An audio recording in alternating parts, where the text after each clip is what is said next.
Assalamualaikum warahmatullahi wabarakatuh. Hari ini kita belajar tentang PKWU bab yang ketiga ya, tentang pengujian dan evaluasi kesesuaian produk.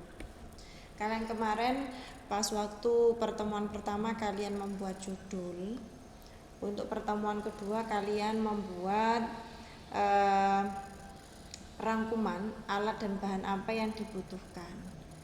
Nah, setelah itu baru kalian bisa membuat satu aja produk yang kalian inginkan tadi, kemudian kalian menguji sendiri.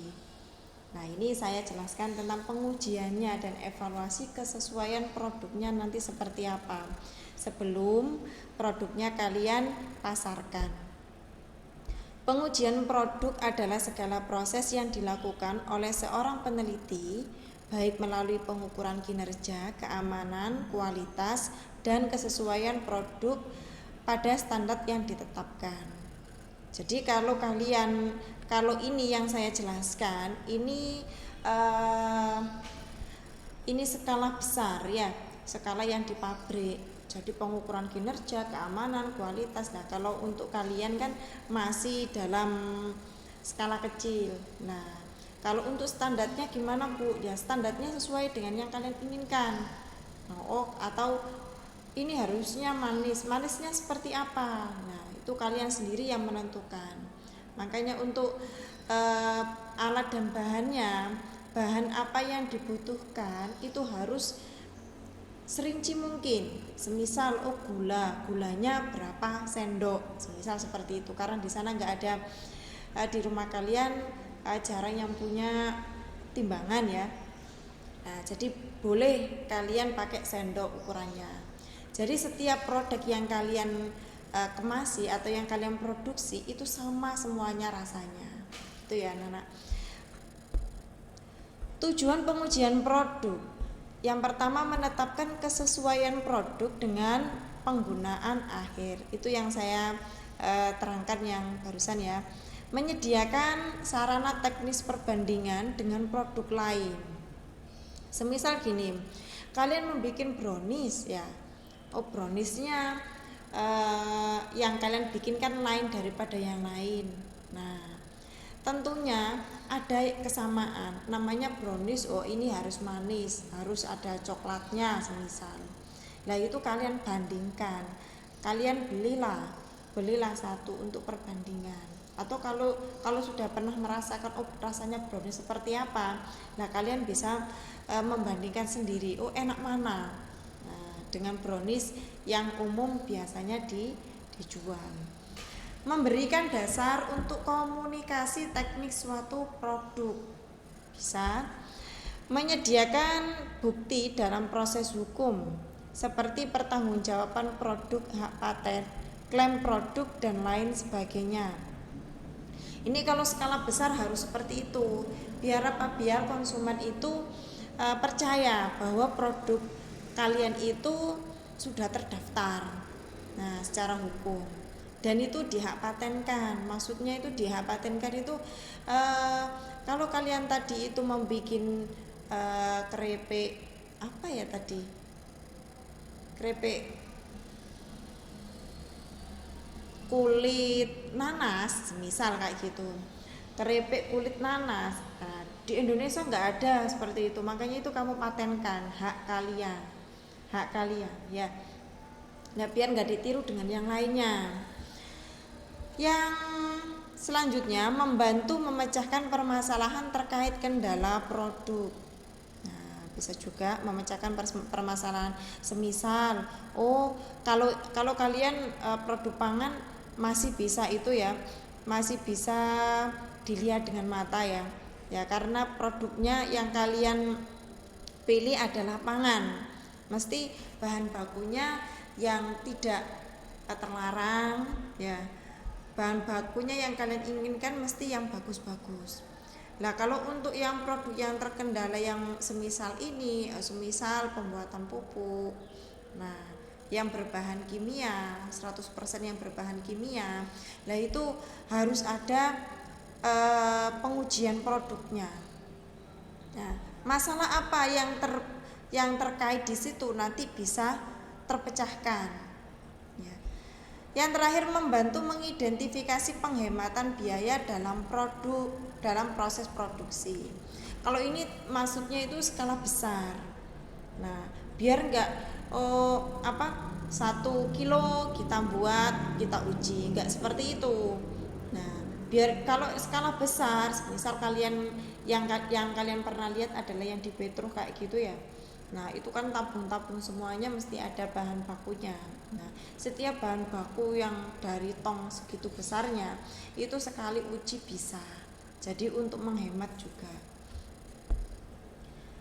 Kegunaannya apa pengujian produk? Nah, ini saya jelaskan. Yang pertama, meningkatkan kepuasan produk dan kepuasan pelanggan. Pastinya seperti itu. Nah, makanya diuji dulu sebelum kita pasarkan. Yang kedua, mampu mengkaji kekuatan dan kelemahan produk pesaing. Ya pastinya ya tadi itu harus ada pembanding. Nah, tadi yang saya contohkan adalah brownies ya. Kelemahannya apa di produk kita? Terus kelebihannya apa di produk kita harus tahu. Mampu mengukur efek penuaan pada kualitas produk dalam penyimpanan. Ya pastinya. Oh, ini expirednya kapan? Nah, dengan pengujian kita tahu ya. Mampu memberikan gambaran daya terima konsumen terhadap produk. Nah, terus menghemat biaya produk dengan tetap mempertahankan keunggulan produk. Ini yang saya jelaskan tadi ya. Kalau produknya banyak, lah sekali uji dengan memproduksi segitu banyaknya pastinya menghemat juga ya. Produk akan lebih unggul dibandingkan dengan produk pesaing. Nah, karena kita uji dulu. Jadi sebelum dipasarkan kita uji dulu. Makanya produk kita itu lebih unggul. Insya Allah seperti itu ya. Metode proses pengujian produk. Nah, sekarang ada beberapa metode gimana cara pengujian produk. Nah, yang pertama adalah modernity testing. Pengujian produk yang meminta setiap responden mampu mencoba satu produk kemudian mengisi daftar penilaian. Nah, saya terapkan dengan yang kalian tentukan judul produknya atau produk pangan kalian ya. Semisal tadi brownies ya. Meminta satu responden, oh gimana ini rasanya. Nah, itu namanya modernity testing. Sequential modernity design yaitu desain pengujian produk yang meminta setiap responden untuk mencoba 2 produk secara berurutan. Nah, secara berurutan. Oh, produk yang pertama gimana rasanya? Apakah sama dengan produk yang kedua? Nah, itu maksudnya ya. Payet comparison. Perbandingan desain pengujian produk yang meminta konsumen untuk menilai 2 produk dan menentukan mana yang lebih baik.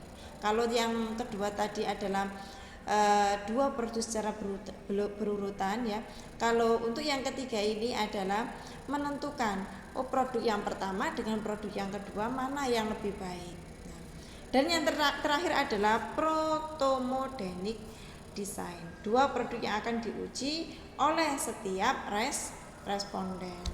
Itu metode proses pengujian produk.